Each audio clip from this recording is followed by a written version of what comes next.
Halo semuanya. Kami dari kelompok 1 saat semester pendek ingin presentasi tentang alat yang kami buat kemarin, yaitu alat penghitung keluar masuk orang di Bikun. Dengan saya, Samuel Hans, akan menjelaskan beberapa materi.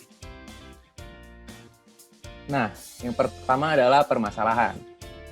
Jadi, kami mengamati ada 3 poin masalah terkait dengan Bikun yang ada di Universitas Indonesia. Yang pertama itu penuhnya Bikun saat jam sibuk. Seperti yang kita tahu, Bikun merupakan moda transportasi favorit di Universitas Indonesia karena gratis dan ketersediaannya bisa dalam berbagai jam atau sepanjang waktu. Nah, penuhnya Bikun ini biasanya terjadi saat jam sibuk, yaitu saat jam masuk kuliah dan pulang kuliah. Nah, hal ini dapat menimbulkan efek negatif seperti berkurangnya kenyamanan penumpang dan keamanan. Karena kalau bisnya terlalu penuh, kita bisa berdesak-desakan dan itu sangat tidak nyaman. Nah, hal ini bisa disebabkan karena calon penumpang tidak mengetahui kapasitas bus yang tersisa. Jadi sebelum naik, kita tidak bisa memperkirakan berapa banyak orang yang ada di dalam sehingga calon penumpang bisa lanjut ke poin yang ketiga, yaitu memaksakan untuk masuk ke Bikun. Nah, jadi kita membuat 3 poin tujuan dari dibuatnya alat tersebut. Itu yang pertama, untuk mengukur kapasitas penumpang yang ada pada bis kuning. Yang kedua, itu meningkatkan keamanan dan optimalisasi ruang yang tersedia pada bus bagi penumpang. Yang ketiga, penumpang mampu mengetahui dan menahan diri untuk tidak memaksakan naik ke bus saat kapasitas sudah penuh. Nah, selanjutnya kita ada batasan masalah, jadi kita membatasi masalah ini saat waktu jam sibuk aja, karena jam tersebut merupakan puncak dari kapasitas penumpang di Universitas Indonesia ini.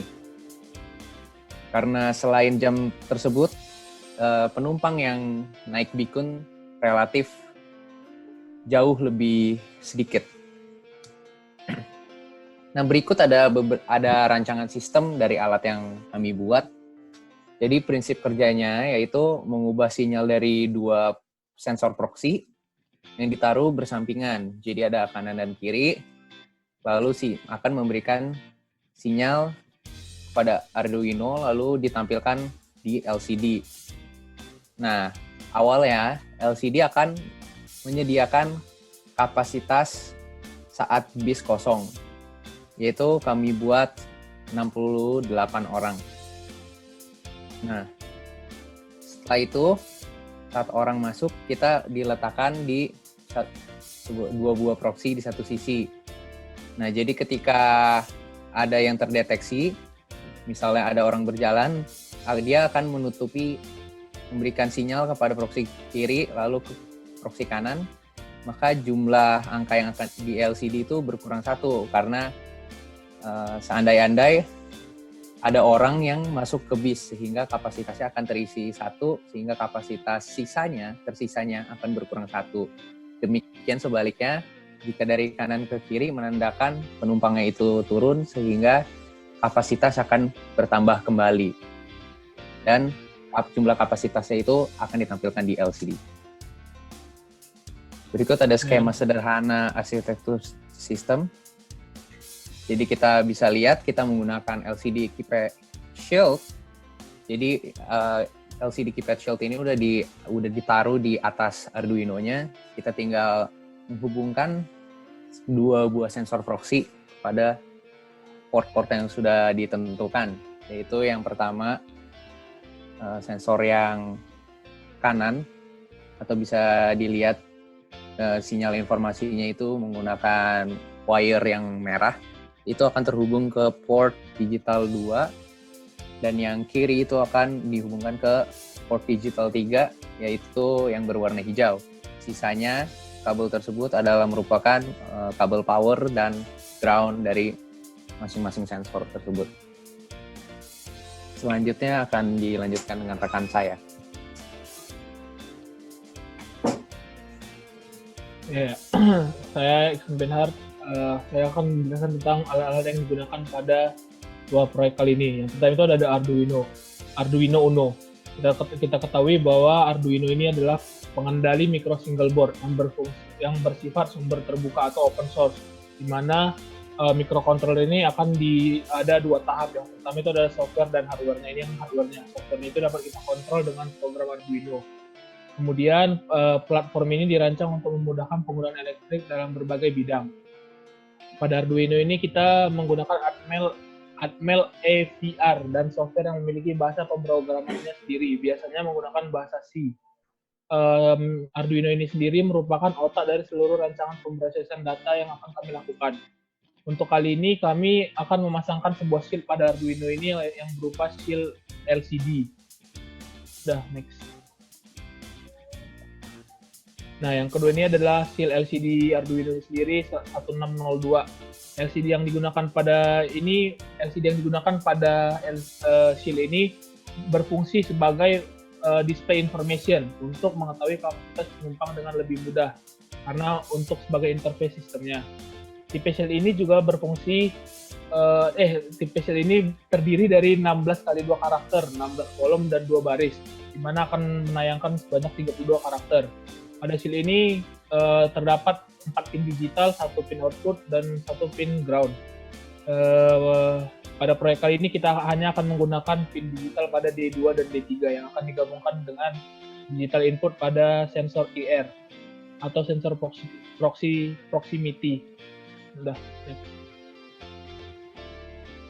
Nah, selanjutnya nama saya Joseph Elroy, NPM-nya 1706036084.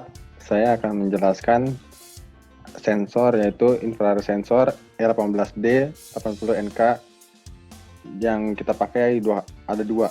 Nah, sensor ini bertujuan untuk mendeteksi objek dengan menggunakan gelombang infrared pada range 700 nm sampai 1400.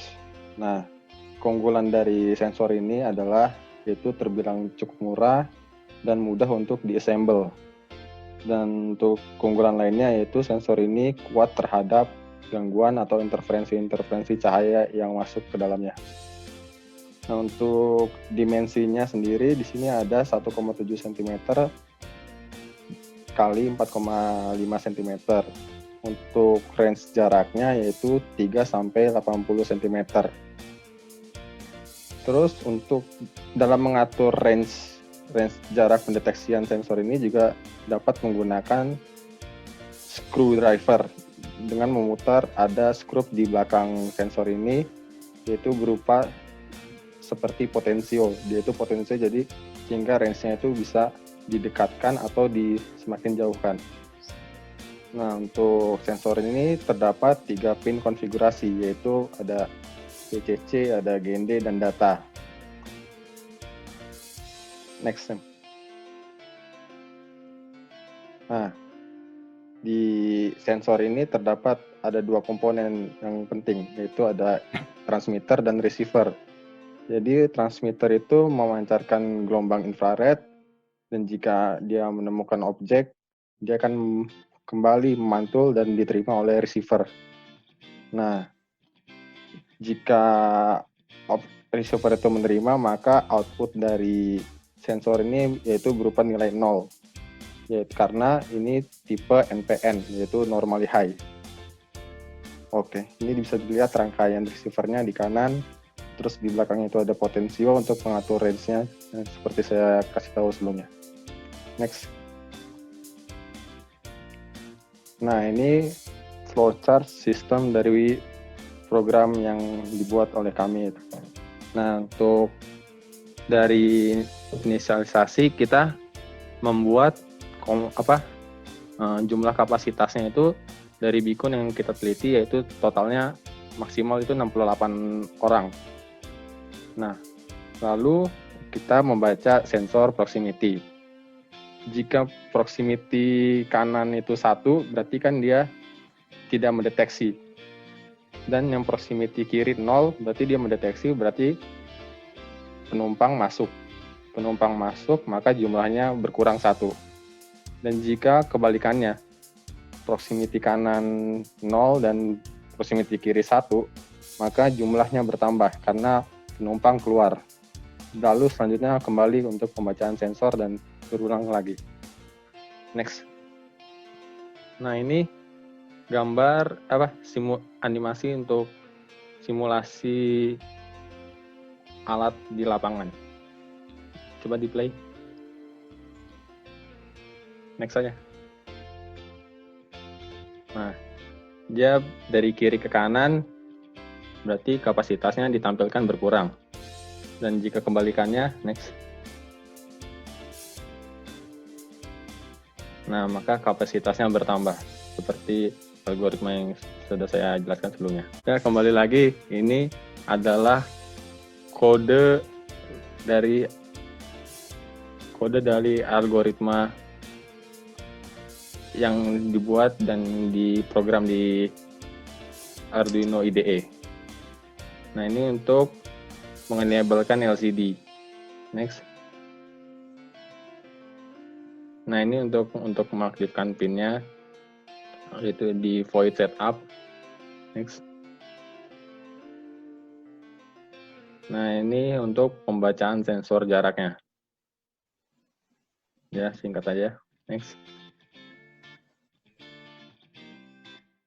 Ya, perkenalkan, nama saya Nicholas Bonardo, akan menjelaskan di bagian simulasi. Lalu, pada simulasi ini dilakukan pada beacon yang berjumlah 68 orang. Lalu, pada simulasi, alat diletakkan di sebelah pintu. Next, Sam. Jadi, ini hasil dari simulasi yang kita lakukan. Jadi, pada asrama, kita melihat juga orang masuk sebanyak 15 orang. Karena di kapasitas ditampilkan 68 di awal, karena ada orang masuk 15 orang, maka tampilan kapasitas terlihat berangka 53. Dan begitu juga di halte berikutnya, dikarenakan ada jumlah keluar, maka tampilan kapasitas akan bertambah. Begitu seterusnya hingga halte FH. Dan berdasarkan hasil yang kita temui pada simulasi ini, menyimpulkan bahwa alat kami berhasil. Next, Sam. Ya, ini grafik jumlah penumpangnya. Jadi untuk kesimpulan, yang pertama, alat ini dapat mendeteksi keluar masuknya penumpang dengan baik. Yang kedua, alat dapat menampilkan jumlah kapasitas orang di dalam bus dengan benar, sehingga tidak over kapasitas. Yang ketiga, prinsip kerja alat mencakup materi pembelajaran microcontroller dan mikroprosesor. Next, Sam. Oke, sekian dari kelompok 1. Terima kasih.